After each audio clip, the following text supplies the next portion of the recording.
Welcome back to my channel. My name is Carly and I make everything gluten-free and vegan.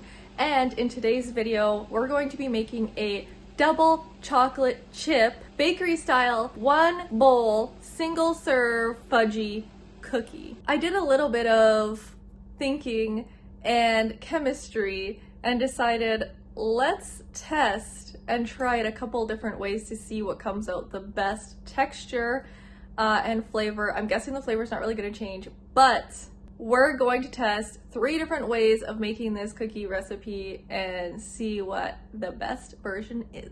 For this recipe, the ingredients we will need is melted vegan butter, dairy-free unsweetened yogurt, I'm using coconut yogurt today, cane sugar, brown sugar, vanilla extract, plant milk, I have soy, sorry this is such a bad angle, soy, unsweetened milk, baking soda, salt, Dutch cocoa powder, cinnamon, optional, baking powder. Oh, and of course we can't forget our chocolate chips. And of course I forgot to mention our 1-to-1 gluten-free flour. Step number 1, combine the wet ingredients. So we have 1 tablespoon of melted vegan butter, 1 slightly overfilled teaspoon of our dairy-free yogurt, 1 tablespoon brown sugar, 1 tablespoon cane sugar, 1/4 teaspoon of vanilla extract, and 1 tablespoon of our plant milk. Whisk together. We're going to do 32 grams of 1-to-1 gluten-free flour and 12 grams of our Dutch cocoa powder. Now I highly recommend weighing this out and then sifting it over, like weigh out both of these ingredients and then sift them, because the cocoa powder will dissolve much better because it's clumpy. Right now I don't really care, so. A pinch of salt. For this first test, we're not going to be putting any baking soda or baking powder. We're just gonna leave it as is. Because I'm using Dutch cocoa powder, it is alkalized, meaning it is on the basic side, it's not acidic. So adding the baking soda, in my mind, is not going to do anything. I'm going to remove it from the recipe this time and see what happens. I'm going to add in my chocolate chips now, 1 to 2 tablespoons. Because I didn't sift the cocoa powder, I'm just going to mix it and squish it really vigorously to make sure we don't have any large lumps of cocoa powder that are just going to be randomly in the cookie. And here we have our final little ball. If it is too sticky, you can pop it in the freezer for 2 to 4 minutes, but I think that'll be just fine. We'll put this onto a parchment lined baking sheet and bake at 350 degrees Fahrenheit for 15 minutes. Using the same bowl, let's do test number 2. This one I'm also going to add, because I forgot in the first one, a little bit of cinnamon, just a little sprinkle, a little shake. Totally optional. And in this recipe, we're going to use 1/8 of a teaspoon of baking powder. Because the kitchen is quite warm now, it's a little sticky, and since I've decided to cook all 3 of these trials at the same time, I'm gonna just pop this one in the fridge while we make our 3rd and final one. For our 3rd trial, we are going to be using the same bowl yet again, because why not? For this test, we're going to be using both baking soda and baking powder. So the original recipe does call for just baking soda, but it is not a double chocolate chip cookie recipe. It's just a regular chocolate chip cookie recipe. And as I said before, since the Dutch cocoa powder is alkalized, you don't need anything to counteract with it. If you were using a regular cocoa powder, it's more acidic. You would need that baking soda to counteract. We're gonna use both and see what happens. The first time I made this with just the baking soda, the cookie was delicious. I don't think it did any rising or made it fluffy or anything like that, so I'm really interested to see what the differences between these will be. 1/8 of a teaspoon baking soda and our 1/8 of a teaspoon of baking powder. By the way, I use the Compliments brand, which is Canadian brand, and it's accidentally vegan. It is it says may contain milk on it, but that is fine with me. It is pretty good just like this, but I'm gonna pop it in the fridge just for like 5 minutes.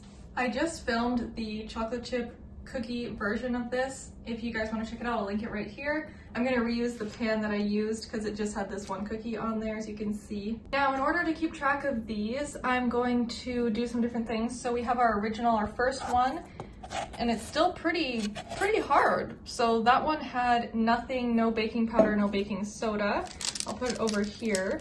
And that wasn't even in the fridge and it's that hard. I'm going to sprinkle the top of this one with salt. Our second one that I had in the fridge, it has cinnamon in it and it also was only baking powder. I'm gonna sprinkle a little bit of cinnamon on top. I don't know if I'm gonna be able to see it afterwards. And our third and final cookie that has both baking soda and baking powder, I'm going to not put anything on it. Alrighty, I'm going to make sure I put it in the oven just like this as well, so then when I pull them out I can remember 1, 2, 3. We are putting them in the oven at 350 degrees Fahrenheit for 15 minutes. I might check them at 13 just to see how we're progressing, but 15 is usually the way to go with these guys. You guys, the 13-minute timer just went up and look at this beautiful, oh my god. I'll have to put include a picture of with just the baking soda on here so you guys can compare. It looked more similar to this one, to be honest, but there is nothing and it looks exactly the same.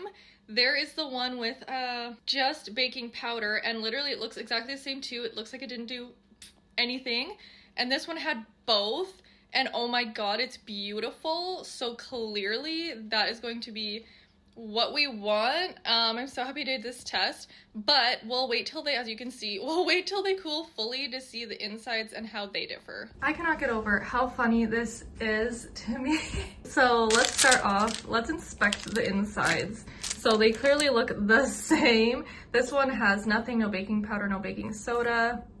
Oh, okay, that looks so fudgy though, like, but it's just like a brick of a cookie. Oh, okay. Baking powder. Okay. Honestly, it looks identical to the first one. Very same. Okay, now the one I'm really excited for. This one almost fell apart while I was taking a picture of it. Oh my god. Oh, okay, I feel like this one has a little bit more of a darker browning on the outside, but maybe that's just because it's not cooled all the way. Okay, but it basically looks the same, but I do think it has like a crispy, yeah, like look at it has like a crisp edge to it that's a different color than these two. I love that. So we're gonna start with the first one. I don't even know if I'm gonna be able to tell the difference between any of these. I was gonna say it tastes uncooked, but it tastes so much like a brownie. Oh my god, it's delicious. Let's try the second one. I think it's gonna taste the same. It's a rich, decadent, chocolatey flavor. Or this one to me tastes more like a cookie. Interesting. Basically tastes the same. I don't know how to describe that it tastes like a cookie compared to the brownie. Basically this is brownie. An ugly one, but oh, the cinnamon's nice. Unnecessary. Nice if you like cinnamon. Our beautiful one. Also, I think this one was like almost a little bit hard on the outside, so you got that little bit of crisp, where this first one wasn't really like that. It was just kind of the same. Okay, the final one. Oh,